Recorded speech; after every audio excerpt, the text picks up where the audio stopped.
In the earlier panels, I touched upon some of the issues that needed to be addressed with respect to the Birchat HaShachar, these 18 brachot. Issues with respect to the content, where we have a bracha that God gave the Sechvi, the ability to distinguish between day and night. The bracha of Pokeach Ivrim, issues where we attempt to translate the information contained in the bracha into a real-world situation. Does the Pokeach Ivrim bracha highlight a caring God who heals the blind?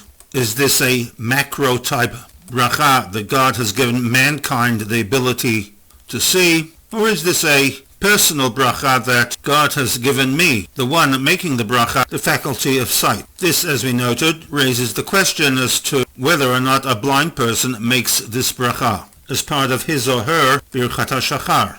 We had issues with the Matir Asurim bracha, that God releases those who are imprisoned. How does that translate into the real world? And what does one do with the source of the Birchat HaShachar, the Gemara in Brachot, that states that the Matir Asurim bracha is recited when one sits up in bed? And then when the 18 brachot were formally moved into the SIDUR to be recited after Negel Vas and Netilat Yadayim, either prior to one leaves for shul, or in the Sepharad and Ashkenaz tradition, that these 18 brachot are recited by the Chazan as part of Tfilat Shacharit. How does this bracha relate to one uttering this bracha in the Bet Knesset? In this panel, I'm going to add another layer of difficulties regarding translation.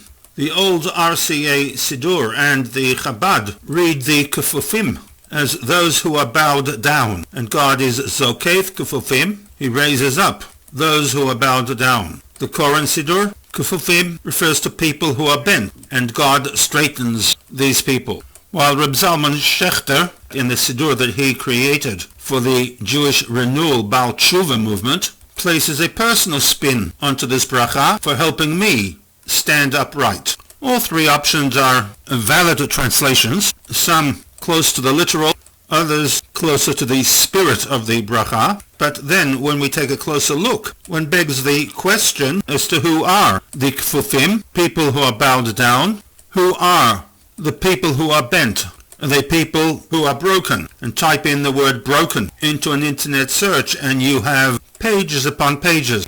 God loves the broken soul, etc., etc. Help me stand upright. Is this referring to a physical condition, a prayer on behalf of an individual who has trouble walking? Or do we have a much broader definition for standing upright in terms of morality and ethical behavior? Which then, of course, raises the issue as to whether or not one needs God to lead a moral, ethical life. And then we have the actual source for the Birchat HaShachar from Brachot 60b that states, Ki Zokef, as one stands upright off the bed, Lema he or she should recite Baruch Zokef Kefoofim, blessed be HaKadosh Baruch Hu, who raises those who are bowed down, which suggests that the Kefoofim status is when one is lying prostrate upon one's bed. In the next panel I shall be looking at a number of options provided by the Va'ani Tfilati commentary to the Birchat HaShachar.